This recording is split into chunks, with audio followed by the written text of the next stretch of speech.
இந்திய புவியியல் ஒரு அறிமுகம். இந்தியா உலக பரப்பளவில் 7வது பெரிய நாடாகவும் மக்கள் தொகையில் 2வது பெரிய நாடாகவும் திகழ்கின்றது.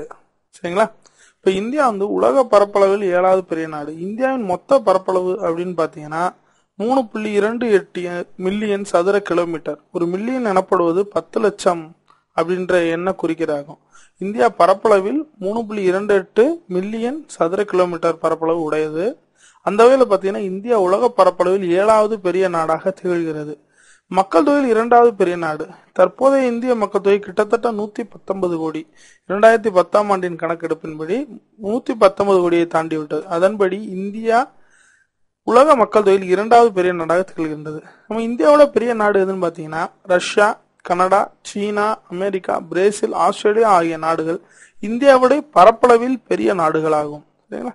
நெக்ஸ்ட், இது உலக பரப்பளவில் இந்தியாவுடைய 3.28 சதுர மில்லியன் கிலோமீட்டர் என்ற பரப்பளவு உலக மொத்த பரப்பளவான 510 சதுர மில்லியன் கிலோமீட்டரில் 2.4%. உலக மக்கள் தொகை தற்பொழுது 650 கோடி, அதில் 16% ஆகும். உலக பரப்பளவில் இந்திய மக்கள் தொகை எத்தனை சதவீதம் கேட்டாங்கன்னா 2.4%. உலக மக்கள் தொகையில் எத்தனை சதவீதம் கேட்டாங்கன்னா 14% ஆகும். ஓகே, நெக்ஸ்ட், இது ஒரு உலக வரைபடம். இதுல கண்டங்கள் எங்க இருக்குன்னு நம்ம தெரிஞ்சுக்கலாம். இதுல நம்ம இந்த கோடியில பாக்குற இந்த கண்டமானது வட அமெரிக்க கண்டமாகும். கீழே பாக்குறது தென் அமெரிக்க கண்டம்.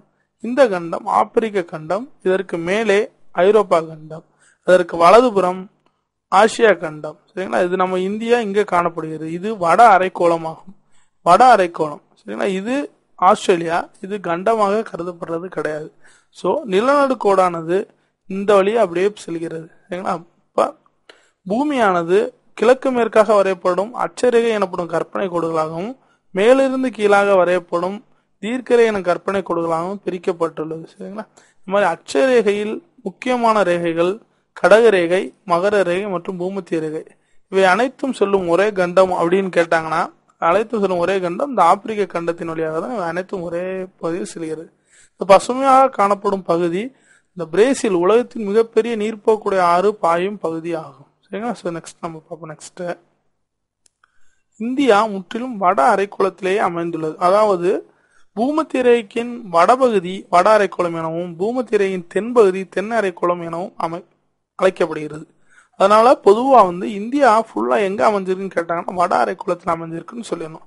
இந்தியாவோட அட்சரேகை பரவல் அப்படின்னு பார்த்தோம்னா கன்னியாகுமரியில் 8 டிகிரி 4 இன்ச் வட அட்சரேகை முதல் காஷ்மீர் வரை 36 டிகிரி 7 இன்ச் வட அட்சரேகை வரையிலும், மேற்கில் குஜராத் 68 டிகிரி கிழக்கு தீர்க்கரேகை முதல் கிழக்கில் அருணாச்சல் பிரதேசில் 97 டிகிரி 0.25 கிழக்கு தீர்க்கரேகைகளும் வரையில் பரவியுள்ளது.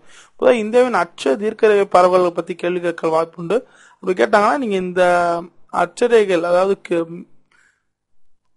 தெற்குல இருந்து வடக்கு அப்படின்னா இந்த 2 ஆப்ஷனையும், கிழக்குல இருந்து மேற்குல இந்த 2 ஆப்ஷனையும் போட்டீங்கன்னா அது சரியான விடையா இருக்கும். சோ நெக்ஸ்ட், இது இந்தியாவை பத்தின ஒரு மேப். நீங்க இதுல இந்தியாவில் உள்ள மாநிலங்கள், அவை அமைவிடம், அவற்றை பத்தி நம்ம தெரிஞ்சுக்கலாம். சரிங்களா? சோ நெக்ஸ்ட், பூமியோட ஒரு சின்ன ஒரு விஷன், இதை நீங்க கொஞ்சம் தெரிஞ்சுக்கங்க. இதுல எங்கெங்க என்னென்ன ஊர் வரும் அப்படின்றத நீங்க பழகிக்க ஏதுவா இருக்கும்.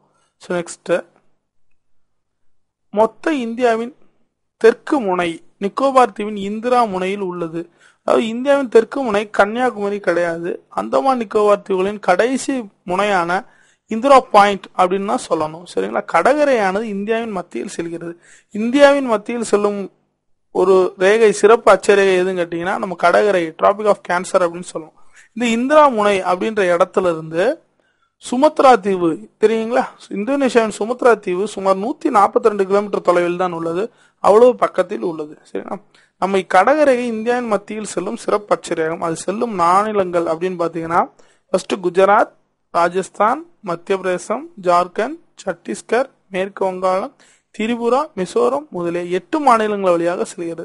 இதற்கான எந்த மாநிலங்கள் வழியாக செல்கிறது, எத்தனை மாநிலங்கள் வழியாக செல்கிறது கேள்விகள் கேட்கறதுக்கான வாய்ப்புகள் அதிகம். சோ இதை நல்லா படிச்சுக்கோங்க. இந்தியாவின் மொத்த நிலப்பரப்பு 3.28723, கிட்டத்தட்ட 32,87,263 மில்லியன் சதுர கிலோமீட்டர் அல்லது 3.28 மில்லியன் ஹெக்டேர்கள். இது நம்ம தெரிஞ்சுக்கணும். சரிங்களா? மொத்த நிலப்பரப்பு இது நம்ம ஆல்ரெடி பார்த்த மாதிரி உலக நிலப்பரப்பில் வெறும் 2.4% ஆகும். இந்தியாவுடைய நீளம் அகலம் அப்படின்னு கேட்டாங்கன்னா இந்தியாவுடைய நீளம் கிழக்கு மேற்காக 2933 அதாவது 2933 கிலோமீட்டரும் வடக்கு தெற்காக அதாவது ஜம்மு காஷ்மீர்ல இருந்து கன்னியாகுமரி வரை 3214 கிலோமீட்டர் வரையிலும் பரவியுள்ளது. இந்திய கடற்கரையின் மொத்த நீளம் இந்திய கடற்கரை என்பது இந்திய தீபகற்பத்தை மட்டும் உள்ளடக்கியது. இந்தியன் மெயின்லேண்ட் அப்படின்னு சொல்லுவாங்க. அதனுடைய மொத்த நீளம் பாத்தீங்கன்னா 6100 கிலோமீட்டர். இதுல தீவுகளின் எல்லைகளையும் சேர்த்தால் மொத்த கடற்கரை நீளம் 7516 கிலோமீட்டர். தீவுகள் அப்படின்னு பார்த்தோம்னா இந்தியாவுக்கு சொந்தமானவை 2 தீவுகள், அந்தமான் நிக்கோபார் தீவுகள் மற்றும் லட்சத்தீவுகள். இவை மேலிருந்து கீழாக அதாவது வடக்கிலிருந்து தெற்காக பரவி காணப்படுகின்றன நீண்ட தூரம். அவற்றின் நீளம் மட்டும் கேட்டாங்கன்னா 1416 கிலோமீட்டர். அவற்றை இணைத்தால் இந்திய கடற்கரையின் மொத்த நீளம் அப்படின்னு பார்த்தோம்னா 7516 கிலோமீட்டர். மன்னார் வளைகுடாவும் பாக் சலசந்தியும் இந்தியாவிலிருந்து இலங்கையை பிரிக்கும் ஒரு அம்சமாக திகழ்கிறது. இந்த மன்னார் வளைகுடா வழியாகத்தான் தற்போதைய திட்டமான சேது சமுத்திரம் திட்டமானது செயல்பட்டு கொண்டிருக்கிறது. இப்ப தோண்டியிருக்காங்க.